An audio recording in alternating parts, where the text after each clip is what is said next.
नमस्कार, मैं हूं आरजू अंसारी और आप देख रहे हैं राष्ट्रीय जगत विजन न्यूज।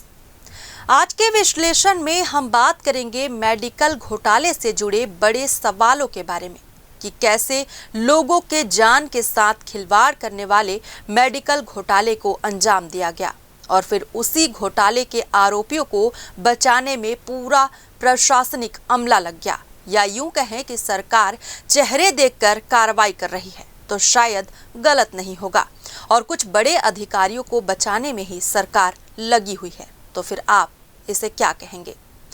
मेडिकल उपकरण खरीदी घोटाले में ईओडब्ल्यू ने जब कल चालान पेश किया तो पूरे प्रदेश में यही चर्चा रही कि भ्रष्टाचारियों को सरकार क्यों बचा रही है, कैसे बचा रही है, किस लिए बचा रही है, क्या सेटिंग हो गई है, क्या उन पे पैसे वसूले जा चुके हैं। ये बड़ा सवाल उस पूरक चालान के बाद उठने लगा है और पूरी सरकार घेरे में है। शायद ये कहा जाए तो गलत नहीं होगा, यानी सोचिए कि स्वास्थ्य सेवा छत्तीसगढ़ में बदहाली की कगार पर है और इस पर घपले घोटाले करने वालों पर ठीक से कार्रवाई ना हो तो आप सोच सकते हैं कि सत्ता कैसे चल रही है और क्या खेल खेल रही है। छत्तीसगढ़ मेडिकल सर्विसेज कॉरपोरेशन द्वारा मेडिकल उपकरणों के रीएजेंट और कंज्यूम गुड्स के लिए डायलिसिस कंपनी से निश्चित एमआरपी दर से अधिक की खरीदी मामले में 4 आरोपी Abhishek Kaushal, director records and medical system private limited Panchkula, Rakesh Jain proprietor Shri Sharda industries Raipur, Prince Jain, Shashank Chopra का जीजा लाय general records and medical system private limited और Kunjal Sharma dialysis India private limited नई मुंबई के मार्केटिंग हेड के खिलाफ विशेष न्यायालय में पूरक चालान पेश किया गया। अब इस तरह पूरे घोटाले में 10 आरोपियों के विरुद्ध चालान प्रस्तुत किया जा चुका है। ईओडब्ल्यू अधिकृत बयान जारी करता है कि राज्य की आम जनता को निःशुल्क डायग्नोस्टिक जांच उपलब्ध कराने के लिए जिला अस्पतालों, एफआरयू, सीएससी, प्राथमिक स्वास्थ्य केंद्रों और उप स्वास्थ्य केंद्रों में हमर लैब योजना के अंतर्गत क्रय किए जाने वाले मेडिकल उपकरण और रीएजेंट की निविदा प्रक्रिया में पुल डेटरिंग के माध्यम से मोक्षित कॉरपोरेशन द्वारा निविदा प्राप्त की गई थी। विवेचना में ये भी तथ्य सामने आया कि प्रिंस जैन शशांक चोपड़ा का सगा जीजा है और records and medical system private limited के लिए लाइजनिंग का काम करता है। ये ईओडब्ल्यू बताता है और ईओडब्ल्यू ये भी बता रहा है कि इस पूरे घपले घोटाले में सरकार को 550 करोड़ रुपए की क्षति हुई। ये पूरा घोटाला ईओडब्ल्यू ने किसी षड्यंत्र का हिस्सा भी बताया। उसने कई सारे खुलासे किए, लेकिन अब सवाल यहीं से शुरू होता है। इस मामले में बसंत कौशिक, कमलकांत पाटनवार, डॉक्टर अनिल परसाई, रुद्र रावतिया, दीपक कुमार बांधे गिरफ्तार हुए। खैर, ये तो बात हुई गिरफ्तार हुए लोगों की, लेकिन बाकी अधिकारियों का क्या? विधानसभा में सरकार के मंत्री ने दावा किया था कि इस मामले में 14 अफसर आरोपी हैं, उन सब के खिलाफ कड़ी कार्रवाई की जाएगी, लेकिन उनमें से किसी भी एक अफसर का नाम ईओडब्ल्यू के चालान में सामने नहीं आया। अनुमोदन देने वाले स्वास्थ्य विभाग के अधिकारी, स्वास्थ्य विभाग के सचिव उन्हें बचाने के लिए कौन सा अदृश्य शक्ति दबाव बना रहा है? क्या ईओडब्ल्यू बता पाएगा? क्योंकि इस मामले में बाकी जो बचे हुए हैं, जिन पर संदेह है, जिनके साथ पूछताछ होनी चाहिए, जिनकी गिरफ्तारी तक होनी चाहिए, लोगों का दावा है, तब उन नाम को भी सुन लीजिए जिन्हें बचाने की कोशिश हो रही है।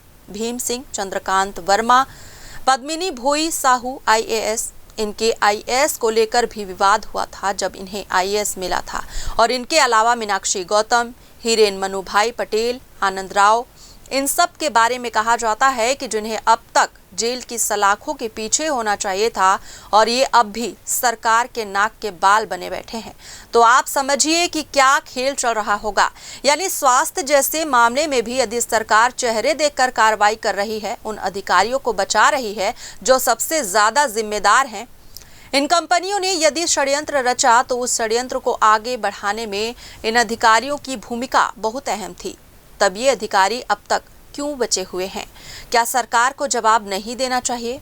हमारा तो आपसे आग्रह है कि इस वीडियो को इतना वायरल कीजिए कि छत्तीसगढ़ ही नहीं बल्कि दिल्ली में बैठी सरकार के नाक में भी दम आ जाए और ऐसे अधिकारियों के खिलाफ अच्छे से जांच होकर कार्रवाई हो।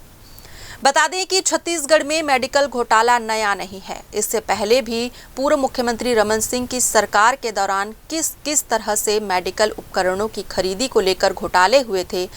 यही नहीं, स्वास्थ्य की अनदेखी को लेकर आंख फोड़ना जैसे कांड हुआ था। यही नहीं, गर्भाशय कांड भी डॉक्टर रमन सिंह की सरकार के दौरान ही हुआ था।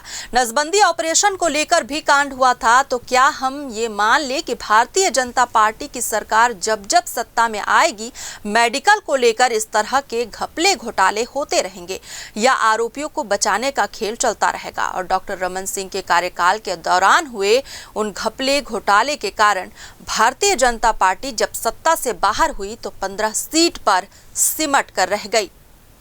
तब ऐसे में अभी भी कई तरह के घोटाले की खबर सामने आ रही है। 2-3 दर्जन से अधिक यदि दवाइयों के सैंपल फेल हो रहे हैं, कार्रवाई के नाम पर सिर्फ जुर्माना वसूला जा रहा है या कंपनी को बस ब्लैकलिस्टेड कर दिया जा रहा है।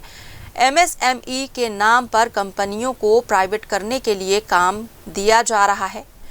वो काम लेने वाली कंपनियों के दवाई के मानक फेल हो रहे हैं, सैंपल फेल हो रहे हैं। तो आप समझिए कि इस खेल में किस तरीके से सरकार या उसके मंत्रियों के लोगों का हाथ है।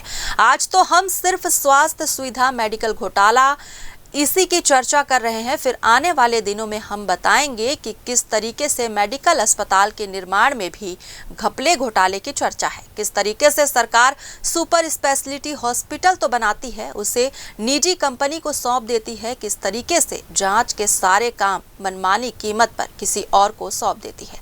अस्पताल हमारा, कर्मचारी हमारे, जगह हमारे और लैब हम चलाएंगे। दूसरे लोग ये भी छत्तीसगढ़ में चला रहे हैं।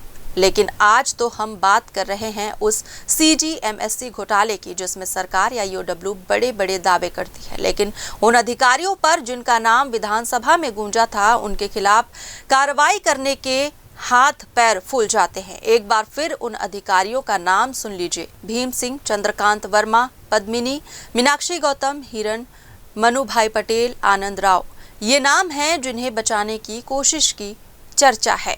EOW के चालान पेश हो जाने के बाद तो ये चर्चा चौक चौराहों तक पहुंच गई। फिलहाल इस विश्लेषण में इतना ही। जल्द ही एक नए मामले के बारे में बात करेंगे। हम फिर से हाजिर होंगे।